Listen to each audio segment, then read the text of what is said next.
নমস্কার বন্ধুরা, আমি পারমিতা। আমার নতুন একটি ভিডিওতে আপনাদের সবাইকে স্বাগত।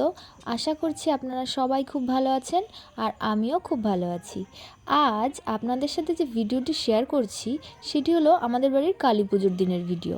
কালী পুজোর দিনকে আমি 5 কিলো গোবিন্দভোগ চালের পোলাও রান্না করেছিলাম, আর তার সাথে ছিল আলুর দমও।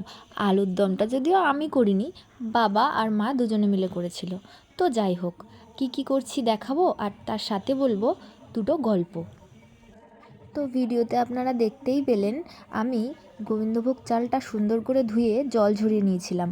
এবার সেই জল ঝরিয়ে নেওয়া চালটার মধ্যে সমস্ত রকমের মশলাপাতি, ঘি, হলুদ, নুন সমস্ত কিছু দিয়ে সুন্দর করে মাখিয়ে এটাকে রেস্টে রেখে দেবো, আর তারপরেই শুরু করব আলুর দমটা। তো পোলাও নিয়ে প্রথম যে গল্পটা আমি আপনাদেরকে বলবো সেই গল্পটি হলো, আমি একবার 5 থেকে 6 বছর আগে আমাদের বাড়ির এক পিকনিকে পোলাও রান্না করতে গিয়ে পোলাওটাকে পুরো 12টা বাজিয়ে দিয়েছিলাম। ওই সময় পিকনিকের চালের পরিমাপ ছিল প্রায় ওই 3-3.5 কিলো মতো। আমি তো দিব্য ইউটিউবে ভিডিও দেখে পোলাও রান্না করব, বেশ ভালো আনন্দ, ভালো কথা। সুন্দর করে যেমন যেমন আছে তেমন তেমন করে চালটা ভেজে সুন্দর করে এবার জলটা যে কতটা পরিমাণ দিতে হবে সেই মাপটা আমি ভুলে গিয়েছিলাম, আর সেইটা ভুলে যাওয়ার কারণেই পোলাওটা পুরো 12টা বেজে গিয়েছিল। আমি জলটা অনেকটাই বেশি দিয়ে ফেলেছিলাম। এখন এই সব কথা মনে পড়লে খুবই হাসি পায়। পিকনিকে সবাইকে বড়াই করে বলেছিলাম এই পোলাওটা না আমি রান্না করব, আর করেছিলাম আলটিমেটলি ঘোড়ার ডিম ঘন্ট।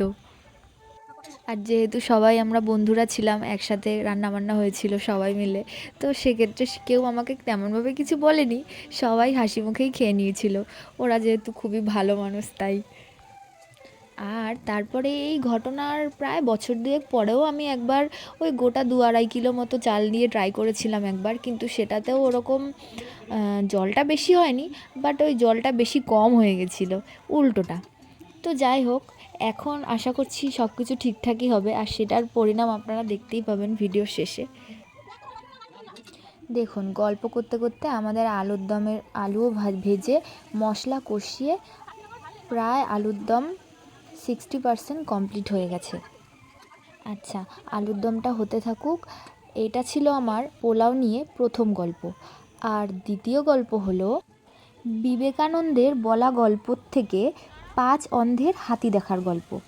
এক গ্রামে এক শোভাযাত্রা চলছিল, তা দেখার জন্য অনেক লোকের জমায়েত হয়েছিল। এই শোভাযাত্রায় একটি হাতিকে আনা হয়েছিল। হাতিটিকে খুব সুন্দর করে সাজানো হয়েছিল।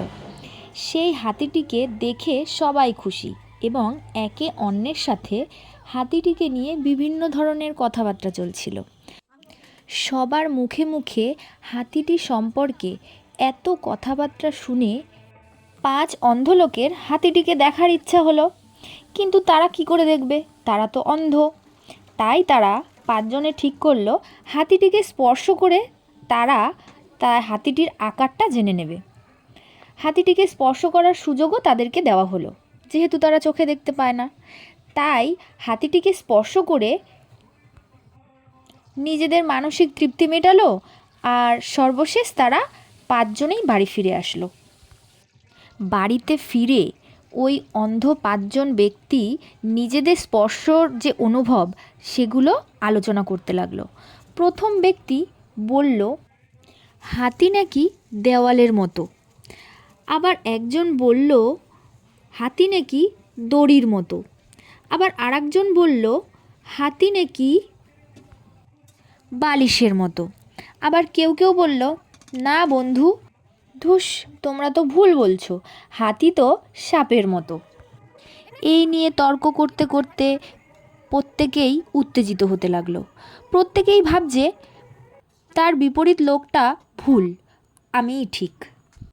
এই সমস্ত যুক্তি ও তর্কের মধ্যে সর্বশেষ 5 জনের মধ্যে মারামারিও শুরু হয়ে গেল। 5 অন্ধের কথাবার্তা, চিৎকার ও মারপিট শুনে একজন চোখ বিশিষ্ট লোক ঘটনাস্থলে এসে পড়ল। লোকটি জানতে চাইল, ভাই, তোমাদের বিবাদের কারণ কি বলো তো? সব শুনে 5 অন্ধকে বলল, বন্ধু, তোমরা প্রত্যেকেই নিজের নিজের জায়গায় ঠিকঠাকই বুঝেছ। তোমরা হাতির শরীরের বিভিন্ন জায়গায় স্পর্শ করেছ। হাতির পাশটা সম্পূর্ণ দেওয়ালের মতো। যে লেজে হাত দিয়েছে সে বলবে হাতি দড়ির মতো, আর যে সুরে হাত দিয়েছে সে বলবে হাতি সাপের মতো, আর যে পায়ে হাত দিয়েছে সে বলবে হাতি বালিশের মতো। সুতরাং সবাই তোমরা ঠিক বুঝেছ, আর তোমরা প্রত্যেকেই নিজ নিজ জায়গায় একেবারেই সঠিক। নাও নাও, তোমরা নিজেদের ঝগড়া বন্ধ করো আর নিজ নিজ কাজে ফিরে যাও। আমার গল্পটা এটুকুই ছিল। কি বুঝলেন তাহলে এই গল্পটি থেকে? প্রত্যেকটি ঘটনা, প্রত্যেকটি বিষয়েরই বিভিন্ন রকম দিক থাকে। যে ব্যক্তি যে দিক থেকে দেখে তার বোঝার ক্ষমতা সেই রকমই। এই যেমন ধরুন, একটি ইংরাজি বর্ণের 6 লেখা আছে, 6-এর উল্টো দিকে একজন দাঁড়ানো আর 6-এর বিপরীত দিকে আর একজন দাঁড়ানো। তো যে ব্যক্তি সামনাসামনি দাঁড়ানো রয়েছে সে ইংরাজি অক্ষর 6কে 6ই দেখবে, আর যে বিপরীত দিকে দাঁড়ানো সে সেই 6টাকে 9 দেখবে। তো প্রত্যেকেই প্রত্যেকের দিক থেকে একদমই সঠিক। তাই অযথা যুক্তি ও তর্কে গিয়ে নিজের মনোভাব অন্য কাউকে না বোঝানোই শ্রেয়। এই দেখুন, গল্প করতে করতে আমার পোলাওটাও কিন্তু 100% প্রায় হয়েই এসেছে। কেমন বানালাম বলুন পোলাওটা? একেবারে ঝুরঝুরে কিন্তু। সর্বশেষ আমি একটু খোয়া ক্ষীর, গোলাপ জল আর আতর দিয়ে পোলাওটাকে নামিয়ে নেব।